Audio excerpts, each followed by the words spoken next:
1923 Egypt లో ఒక British lord mysterious గా చనిపోయాడు. అదే సెకండ్ లో కైరో సిటీ మొత్తం బ్లాక్అవుట్ అయింది. ఇంగ్లాండ్ లో ఉన్న తన పెద్ద కూడా అరుస్తూ చనిపోయింది. కానీ ఇది ఆర్డినరీ డెత్ కాదు.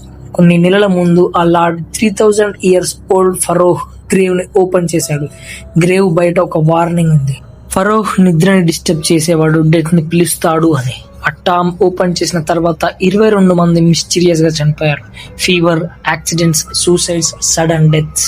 మోస్ట్ షాకింగ్ ఏంటి అంటే ఫరోహ్ మమ్మీ చీక్ మీద ఉన్న మార్క్ ఆ లార్డ్ ఫేస్ మీద మస్కిటో బైట్ ఎగ్జాక్ట్ ప్లేస్ లోనే ఉంది.